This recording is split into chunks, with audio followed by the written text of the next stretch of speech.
Hi everyone, greetings from National Skills Network. I'm so happy to continue our dialogues and discussions with few experts and people who are holding leadership roles in the skilling ecosystem.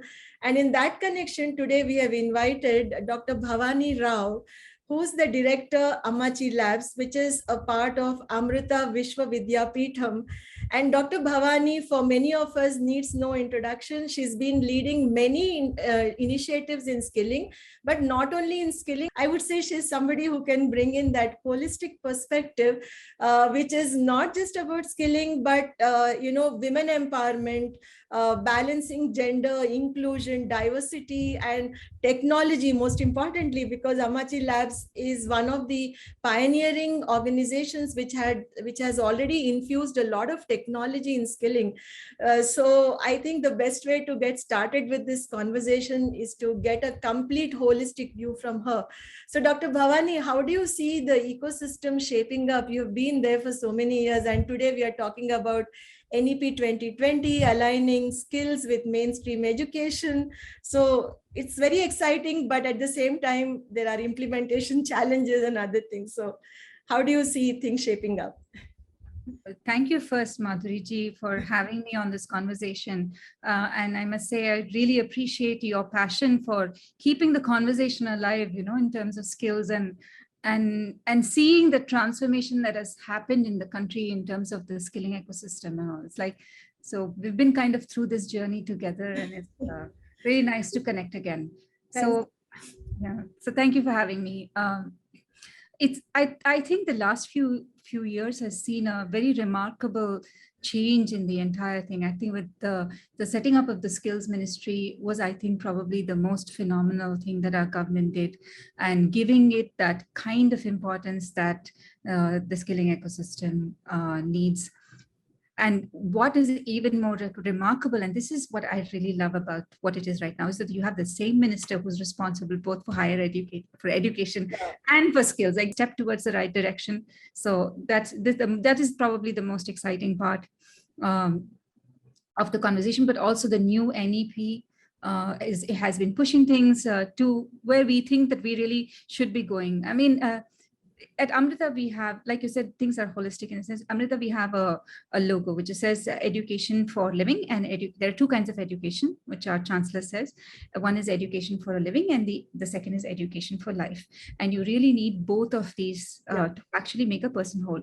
So I think our entire education system, be it in the vocational skills space or in the tertiary skills, is really about vocation. It's about education for a living. It's not really about education for life, because if you think about, because what we're trying to churn out is people trying to get jobs. So that's what the word vocation means.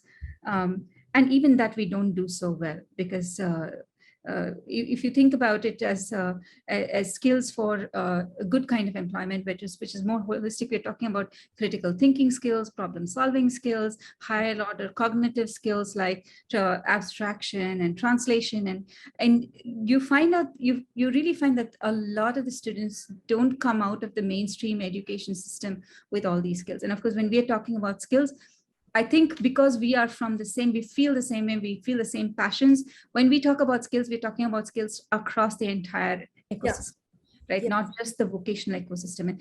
And in the higher education space as the vocational education space. And in creating this kind of a difference, we are really losing out on some very, very critical skills that I think all of us should possess. And the idea of actually doing things with your hand and learning materials and how to use things from the natural world in the kinds of ways that you would normally find in the vocational education stream. This actually makes for better engineers. It makes for better any kind of a job role. And therefore that the conversation of merging the vocational skills with the higher education, what we consider education, is something so important. But you see that happening slowly. It comes up, and the country is moving towards it. So in that sense, I'm very positive that we are going towards things in the right direction. There's been so much of streamlining of the kind of the skills are what they've got, QPs and NOSs, and there's so much of structuring that is happening.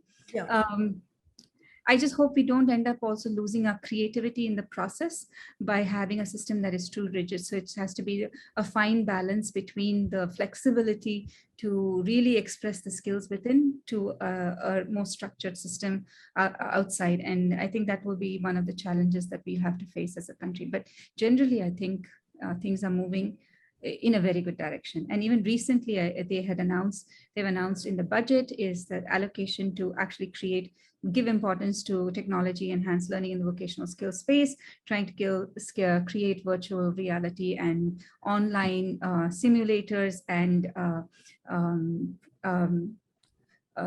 skill labs, but in the virtual space. And this is again very much in the right direction, considering our population, our dearth of teachers and infrastructure and quality education. It's a very good move. Yeah. I think that was a very neat summary of so many things that you captured so well, by connecting them all, I think. And also thank you so much for reinforcing the connect that we need to establish between the mainstream education and skilling. I think most importantly there, what was missing out so far, but I think the narrative is still towards saying something like it is for dropouts, it is for a certain set of people.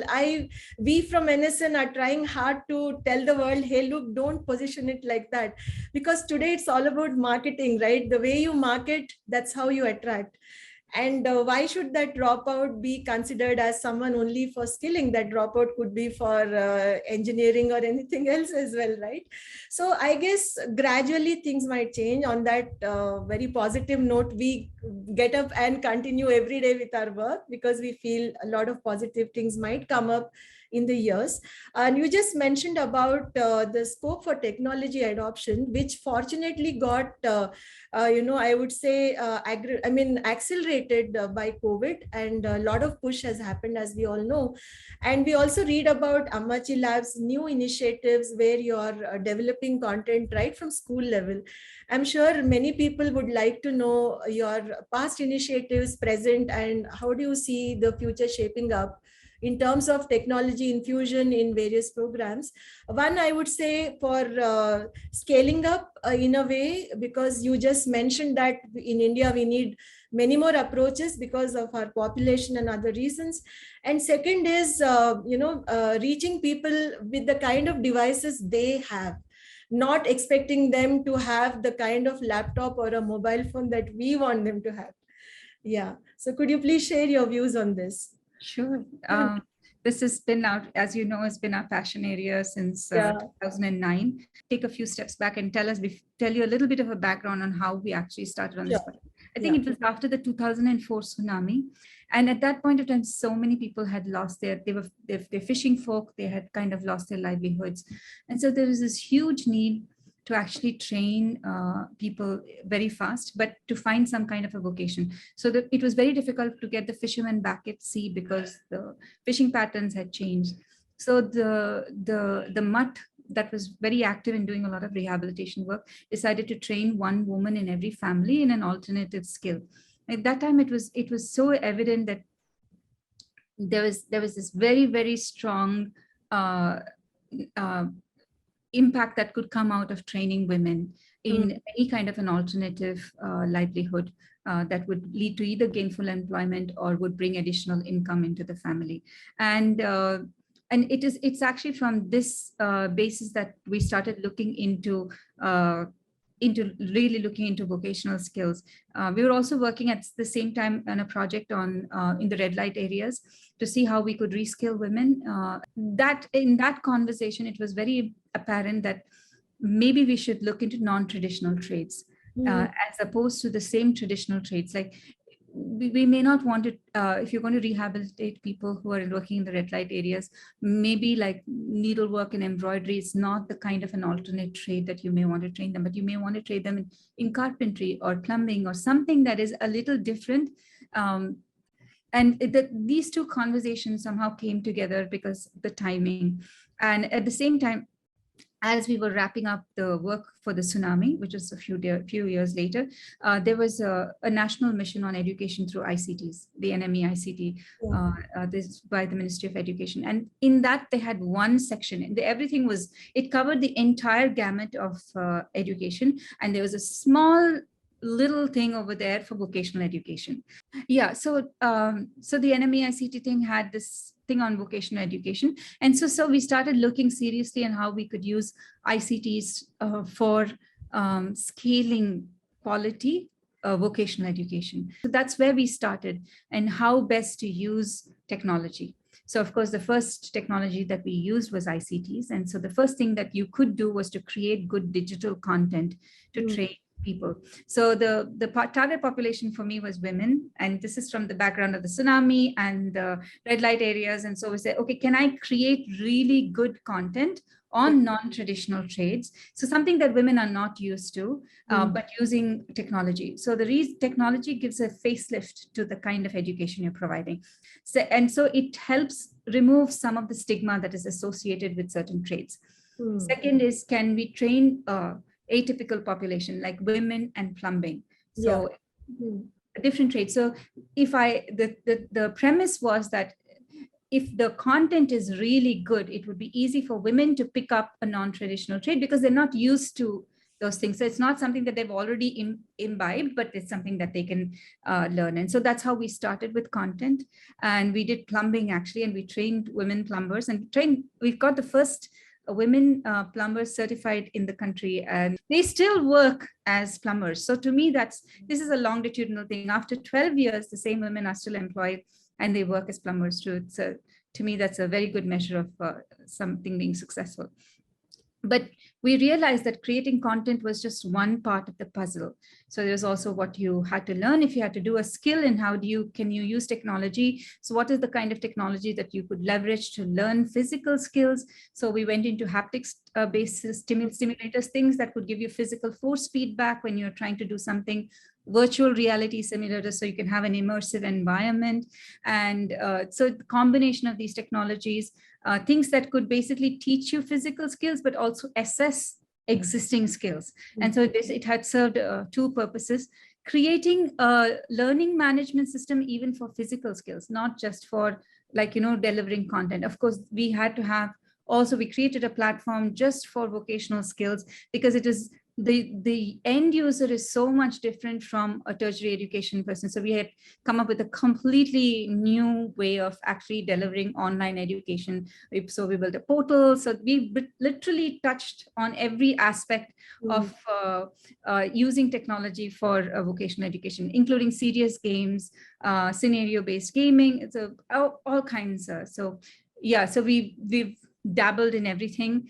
Some of them were very concrete, and like some of the simulators that we have built are currently being used in training centers like Larsen and Toubro. CSTI use our bar bending simulator for training their students. So we've made some very good products have come out of it, both on terms of digital content and in terms of simulators. So yeah, it's been a very enriching progress.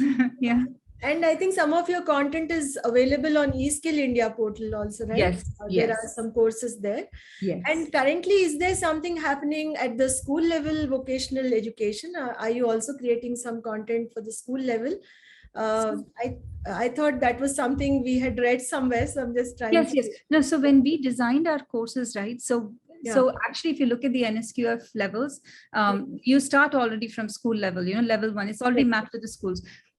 I think maybe 6 or 7 years ago, we already introduced the vocational courses that we made at the school level. And it was interesting enough, even 6th graders were lining up to take the vocational education courses. So we had things like two-wheeler maintenance. Both boys and girls would sign up to take that course in the school level. And so the courses that it was not designed specifically for school children at that point of time, but it was designed for rural women with low literacies. And so it didn't actually matter. So it works just as well for the school children. Right. But now we are moving into actually creating what we call skill e-labs, which is specifically designed for the school education. And this is a new project that we're just about to start, which is like far more formalized, and it will be done along with the Ministry of Education. Yes. I think this is what we were updating ourselves with in one of the recent news that there is a new initiative coming up from AMMACHI Labs into the school level vocational training. So you have this e-learning portal which is from Amrita. So how does that work? Like, can we go and access the courses from there for anybody to access, or how does it work? All the courses that we have developed are in Skill India. And I think during the COVID times, I think most of them were made free and available. And I think even now, I think if anybody really requests for permission, I think most of them, either they're like super low cost or they're completely free for people to. There's only the ones that we have developed with some kind of another partner, I think, has some kind of a financial model. Otherwise, most of them are free. So anybody can sign up and take these courses. Okay, now moving ahead, could you also tell us about your initiative? Like you were talking about children's kids. There's also something on the lines of empowering rural kids with, life skills and all that. So is that a part of this initiative, or how are you taking that forward? Because that's very interesting since you're talking specifically about rural kids. Yes. So whether it is women that we're training or children that we're training or anybody, because we've also done PMKVY projects where it's also young men that we have trained. Education always has three components for us. So you've heard of Satyam Shivam Sundaram. This is something that is very normal, and we've heard about it and it's talked about it in terms of philosophical way. So in our courses, we try to bring all these three elements into the course curriculum. So there is you have to base your knowledge on hardcore facts, which is the technical part of it. You has to be for the benefit of society, which is Shivam, which is auspiciousness, good things that are positive and uplifting and for the betterment of the world in harmony with nature. And then it has to have an aesthetic quality to it. You should be beautiful because it brings a higher self in you. It brings about perfection and the creative side of you. So we make sure that these three components somehow plug into our curriculum, whether it's for school children, for women, for anybody. That's a very interesting analogy, and thanks for sharing that. It was wonderfully illustrated, I think. And all the three coming together, it's like an amalgamation, right, of all these things. And besides this, there is now, since you have already charted the entire the evolution, I would say, of vocational education in India. Today we are talking so much about skill universities, BVOC courses, and things which are more on the vocational side. And there is a push also, as you must have seen, every state starting their own skill universities and all that. But one issue here remains is to get that continuous engagement with the industry. Because the moment we say it's vocational, it's assuming that it is apparently employment oriented or making people youth employable. So the industry part of it, what would you interpret this as? What would be the kind of challenges we would be facing in case the industry alignment doesn't happen the way it should, whether it's for curriculum, whether it's for apprenticeships, or whether it's for placements? Because mostly you see, when we look at the academics in many colleges today, the only connect they show with industry's placements, and they use it so well to advertise about their courses, saying this is the placement, this is the salary, right? But today we are talking about a different engagement. We want industry to look at the teachers, we want them to look at the curriculum, the assessment, so many things. So how do you foresee this happening in future?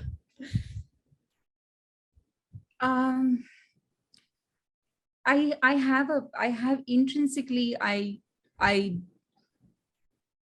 philosophically, I do not, I'm not happy about bachelor's in vocational education and skill universities the way it comes out right now. I feel very passionately that it's something that should be integrated from the time children are in school, and it should be like a combined system. And I also really believe that whether you're in tertiary education, whether you're doing a engineering degree or a vocational degree, at the end of the day, it's only the jobs that seem to matter to the children.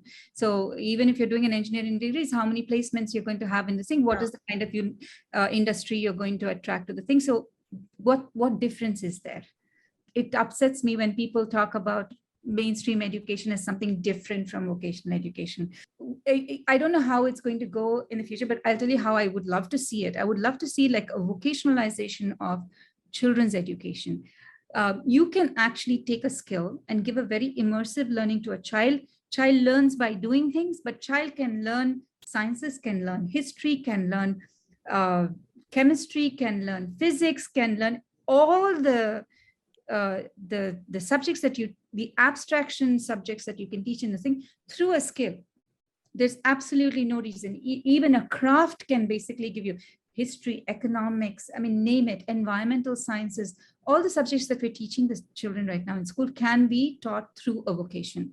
So I feel if we can somehow, if we're radical enough to change our education system to vocationalize it from the school level, then the quality of education and skills in the children will be kind of very, very different. This is where I would love to see the country go. That's so nice. Yeah. And this is a very different perspective, but I believe this is how, we can start things from, when they are kids. And then, this also solves various other socio-cultural issues which are associated with this, right?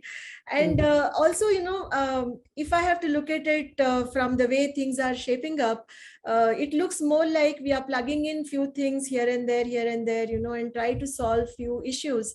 But I guess the challenge would be to see that the curriculum really helps them to get the job they want and things like that. So this is so far like the story of evolution of skilling, and Dr. Bhavani and I have kind of tracked it through also with the help of the story of AMMACHI Labs, which she beautifully illustrated and which has a huge plan now going ahead. So before we close this conversation, is there something you would like to share with our audience?